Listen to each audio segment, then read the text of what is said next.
Olá, bom dia, seja bem-vinda a essa edição. Agora são 10 horas em ponto pelo horário de Brasília. Vamos juntos conferir o que é notícia no Brasil e no mundo. O grupo de brasileiros resgatados da faixa de Gaza finalmente chegou ao país. A aeronave da Força Aérea Brasileira pousou na base aérea de Brasília e o grupo foi recebido por autoridades, entre elas o presidente Lula. 22 cidadãos brasileiros e 10 palestinos, sendo 3 parentes de primeiro grau de brasileiros e 7 portadores do Registro Nacional de Imigração, desembarcaram na noite desta segunda-feira em Brasília. Eles estavam no sul da faixa de Gaza, nas cidades de Khan Yunis e Rafah, aguardando autorização para deixar a região desde o início do conflito entre Israel e o Hamas, há mais de um mês. O grupo foi recebido na base aérea de Brasília pelo presidente Lula e os ministros das Relações Exteriores, Mauro Vieira, e da Secretaria de Comunicação Social, Paulo Pimenta. O presidente deu as boas-vindas aos brasileiros que retornaram. Eu quero agradecer a Deus, agradecer ao trabalho feito pelos companheiros aqui do Brasil e agradecer a vocês de estarem viva e de volta ao Brasil. Afinal de contas, vocês já conhecem São Paulo, vão voltar para São Paulo e, se Deus quiser, vocês vão reconstruir a vida de vocês e um dia voltar a morar em Gaza, se for o desejo de vocês, quando os palestinos tiverem liberdade de construir o seu país como os judeus construíram o dele. Antes mesmo da chegada do avião na capital, ambulâncias já estavam posicionadas na pista, aguardando os repatriados. Mais tarde, a equipe médica informou que 3 crianças e uma grávida receberam atendimento médico.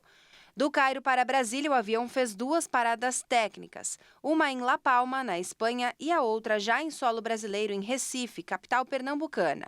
Das 34 pessoas previstas para serem resgatadas nesse voo, 2 desistiram da viagem no dia em que a saída do grupo de Gaza foi autorizada. Uma mulher de 50 anos e sua filha de 12 anos decidiram não viajar por motivos pessoais. A guerra entre Israel e o grupo extremista Hamas chega ao 39º dia. Essa terça-feira, o exército de Israel confirmou a morte de um soldado que havia sido feito refém pelo Hamas. No dia anterior, o Hamas havia divulgado um vídeo de uma jovem de 19 anos que ela teria gravado em cativeiro antes da sua morte. Segundo o grupo, ela morreu em um ataque israelense em Gaza. Outro anúncio que foi feito nesta terça-feira é de que Israel está enviando incubadoras para ajudar no tratamento de crianças prematuras em um hospital em Gaza. As forças de defesa de Israel afirmaram que os esforços fazem parte dos compromissos que o país tem em diferenciar civis de terroristas do Hamas. Uma ligação telefônica com o pedido de ajuda aponta que Israel está enviando 37 incubadoras e 4 respiradores para o hospital de Shifa. O governo de Israel também divulgou imagens que mostram um militar levando os equipamentos. Trazendo a guerra em números, a quantidade de vítimas do conflito subiu para 12.882, 1.402 do lado israelense e 11.240 na faixa de Gaza, segundo o governo do Hamas. Vale destacar que os números não puderam ser verificados de forma independente. Com as eleições no horizonte e pesquisas que apontam perspectivas ruins para o Partido Conservador, o governo do Reino Unido decidiu anunciar mudanças no executivo nesta segunda-feira. Pastas como Saúde, Tesouro e Interior ganharam novos comandos, incluindo o retorno à política do ex-primeiro-ministro David Cameron, o novo chefe da diplomacia. Dia de mudanças no executivo britânico. Nesta segunda-feira, o primeiro-ministro Rishi Sunak promoveu uma grande reconfiguração no gabinete ministerial. Colegas de Partido Conservador foram até Downing Street, residência oficial e escritório do Premier, para uma atualização de olho nas eleições do próximo ano. Steve Barclay foi transferido da Secretaria da Saúde para a de Meio Ambiente, Alimentação e Assuntos Rurais, antes ocupada por Therese Coffey.